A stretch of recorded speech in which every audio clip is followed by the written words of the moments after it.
जंग तो खुद ही एक मसला है, जंग क्या मसलों का हल देगी। 20वीं सदी में ये लाइनें लिखने वाले साहिल लुधियानवी अगर आज जीवित होते तो बेहद मायूस हो जाते, क्योंकि दुनिया में युद्ध के कई मोर्चे खुले हुए हैं, जैसे इजराइल और फिलिस्तीन के बीच, रूस और यूक्रेन के बीच, 2023 में अजरबैजान और आर्मेनिया के बीच, चीन और ताइवान के बीच तनावपूर्ण रिश्ते, और कई जंग ऐसी भी हैं जहां अब शांति स्थापित करने की कोशिश भी बंद कर दी गई है और बीते रोज एक और जंग की शुरुआत हो गई है। यही विध्वंसक हालात के बीच अमेरिका और चीन ने एक दूसरे के खिलाफ सीधा मोर्चा खोलने के लिए तैयारी कर दी है। शुरुआत टैरिफ वॉर से हो रही है, लेकिन टैरिफ वॉर कब विनाशकारी युद्ध की तरफ रुख कर ले कहा नहीं जा सकता। ये कोई आकलन नहीं है, बल्कि जंग की तैयारी दोनों पक्षों ने सार्वजनिक कर दी है। नमस्कार, मैं शालिनी और आप देख रहे हैं द न्यूज़ 15। चीन के विस्तार को रोकने के लिए ट्रंप ने एक ऐसा दांव चल दिया है जिससे चीन का पनामा पर दबदबा पूरी तरह से खत्म हो सकता है और ड्रैगन के पंख कतरने वाला ये प्लान धरातल पर उतारा भी जा चुका है। अमेरिका की रक्षा मंत्री पीट हेग्सेथ ने कहा है कि चीन के दखल को रोकने और पनामा की सुरक्षा के लिए हम पनामा नहर को वापस ले रहे हैं। वापस यह ओबामा और दूसरे नेतृत्व के दौरान चीन का बहुत ज्यादा दखल बढ़ा है, इसलिए हम पनामा से और उनको बाहर कर रहे हैं। ये सिर्फ अमेरिकी रक्षा मंत्री का बयान नहीं है, बल्कि इस दिशा में कार्रवाई भी शुरू कर चुके हैं, जिसकी पुष्टि खुद ट्रंप ने कर दी है। उन्होंने बताया कि अमेरिका ने पनामा में बड़ी संख्या सैनिक भेज दिए हैं। तो क्या चीन अमेरिका की अदावत का कारण सिर्फ पनामा है, या इस अदावत की मुख्य वजह है बाजार, जिस पर चीन का दबदबा है? और इसी दबदबे को खत्म करने के लिए ट्रंप ने चीन के खिलाफ अब बड़े दांव चलने शुरू कर दिए हैं। टैरिफ की जंग में अमेरिका ने पूरी दुनिया को विरोध के मोर्चे पर खड़ा कर दिया था, जिसमें 75 से ज्यादा देशों को 90 दिन की राहत दे दी। लेकिन अदावत के मोर्चे पर चीन के खिलाफ ना तो ट्रंप का रुख बदला, ना ही चीन ने हार मानी। ट्रंप ने अपनी नई पॉलिसी के तहत चीन के लिए टैरिफ दर बढ़ाकर 54% की। जवाब में चीन ने अमेरिका पर 34% बढ़ाकर 84% टैरिफ लगा दिया। चीन की कार्रवाई से नाराज ट्रंप ने चीन पर 125% आयात कर लगा दिया, लेकिन जिनपिंग ने अभी हार नहीं मानी। चीन ने अमेरिका के खिलाफ युद्ध के मोर्चे खोल दिए, जिसके बाद में चीन ने फिर से कार्रवाई की और यूएस पर टैरिफ 125% कर दिया, और अब ट्रंप ने चीन पर 125% से बढ़ाकर 245% टैरिफ लगा दिया है। अमेरिका और चीन के बीच ये ट्रेड वॉर लगातार बढ़ता ही जा रहा है, और इस बीच चीन ने भी ट्रंप के इस फैसले पर कड़ी प्रतिक्रिया जाहिर कर दी है। हालांकि युद्ध टैरिफ तक सीमित था, जिसे वार्ता से सुलझाया भी जा सकता था, लेकिन दोनों ही तरफ से कोई पहल नहीं हुई, जिसमें अमेरिका चीन के बीच युद्ध का माहौल बन गया है। चीन ने ताइवान के मोर्चे पर घेराव शुरू कर दिया, जापान को मोर्चे पर भी सैन्य तैनाती बढ़ा दी, दक्षिण कोरिया को टारगेट पर ले लिया, दक्षिण चीन सागर में सेना उतार दी। यही नहीं, चीन ने बाजार पर नियंत्रण की रूपरेखा भी तैयार कर ली है। टैरिफ वॉर से अलग यूरोप के मोर्चे पर अमेरिका के दबदबे को खत्म करने के लिए बीजिंग का प्लान धरातल पर उतार दिया गया है। चीनी विदेश मंत्रालय के प्रवक्ता लिन जियान ने कहा है कि यदि यूएसए दोनों देशों और अंतर्राष्ट्रीय समुदाय के हितों की अनदेखी करता है और टैरिफ लगाकर व्यापार युद्ध लड़ने पर जोर देता है, तो चीन निश्चित रूप से अंत तक लड़ेगा। टैरिफ युद्ध के जवाब में चीन ने यूरोपीय संघ और संयुक्त अरब अमीरात के साथ व्यापार संबंध बढ़ाने की तैयारी कर ली है।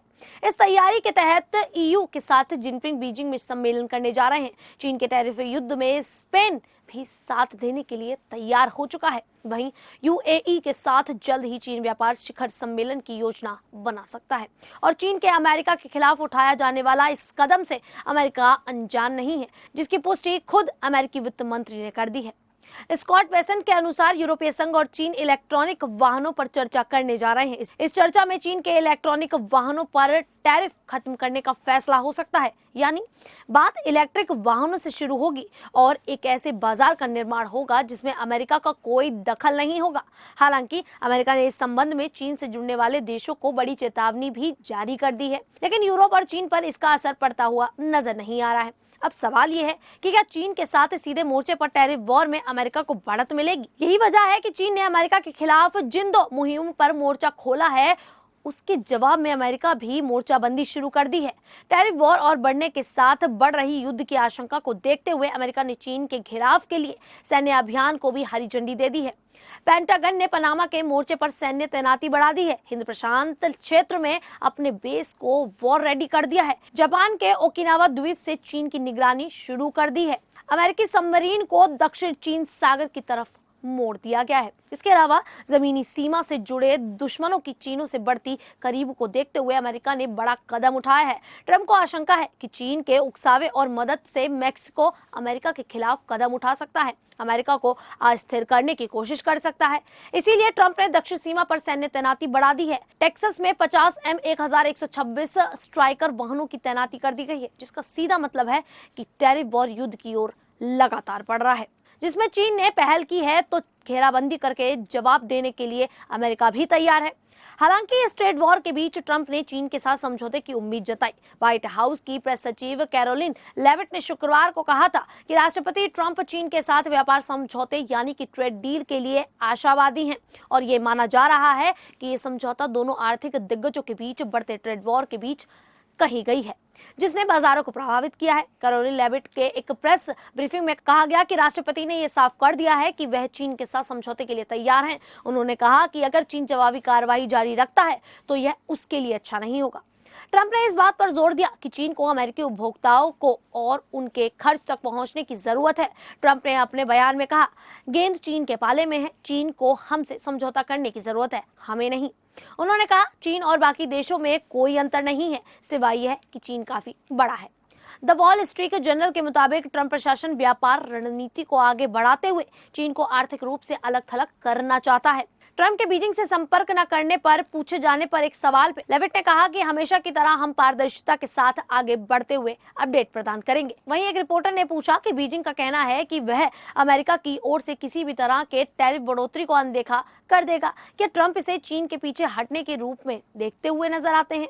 इस पर लेविट ने कई तरह के अजीबोगरीब जवाब भी दिए। राष्ट्रपति ने यह स्पष्ट कर दिया है कि जब अमेरिका पर हमला होगा तो वह और भी ताकत से उसका जवाब देगा। लेविट ने अपने बयान में कहा कि 75 से अधिक देशों ने टैरिफ के बारे में बात करने के लिए अमेरिकी प्रशासन से संपर्क किया है। 75 से अधिक देशों ने अब ट्रंप प्रशासन से संपर्क किया जो उन व्यापार मुद्दों को संबोधित करने के लिए उत्सुक है। उन्होंने अमेरिका का शोषण किया है और इस प्रक्रिया में हमारे श्रमिकों को चोट पहुंचाई गई है।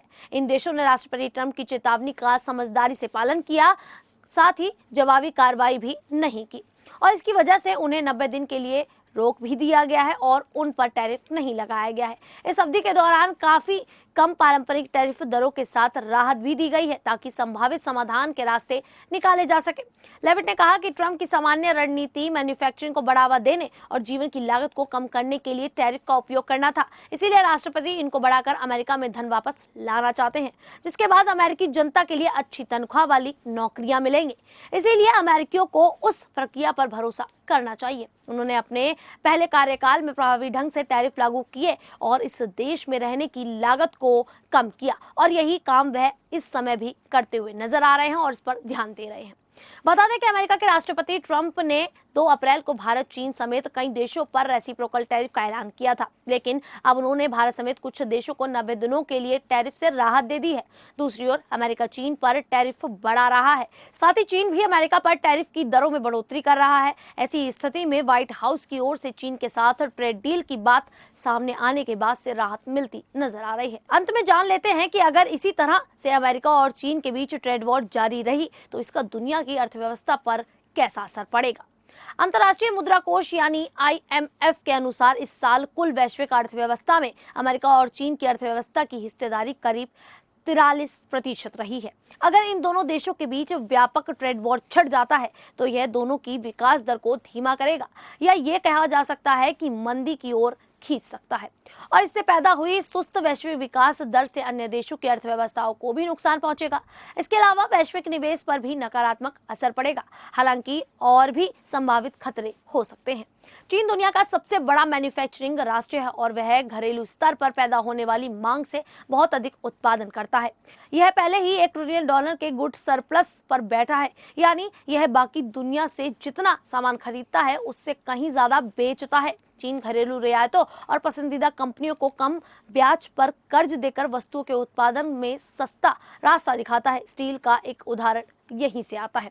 लेकिन इस बात का खतरा है कि अगर ऐसे उत्पादन अमेरिका नहीं भेजे गए तो चीन की कंपनियां उन्हें दूसरे देशों में डंप कर सकती हैं। हालांकि यह उपभोक्ताओं के लिए फायदेमंद हो सकता है, लेकिन उन देशों के उद्योगों पर इस डंपिंग का बुरा असर पड़ेगा। वहां नौकरियां जाएंगी और बेरोजगारी बढ़ेगी।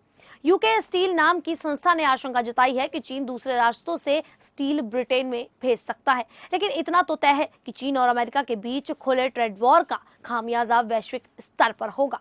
अधिकांश अर्थव्यवस्थाओं को लग रहा है कि यह असर काफी नकारात्मक होने वाला है। खैर, अमेरिका और चीन के बीच छिड़ी इस ट्रेड वॉर को लेकर आप लोग क्या मानते हैं, और क्या इस टैरिफ वॉर से दोनों देशों के बीच जंग छिड़ सकती है? क्या तीसरा विश्व युद्ध होता हुआ नजर आ सकता है? तो आप हमें कमेंट करके अपनी राय जरूर दें। फिलहाल अभी के लिए इतना ही, फिर हाजिर होंगे ऐसी ही देश और दुनिया से जुड़ी बड़ी खबरों के साथ। तब तक के लिए देखते रहिए द न्यूज़ 15।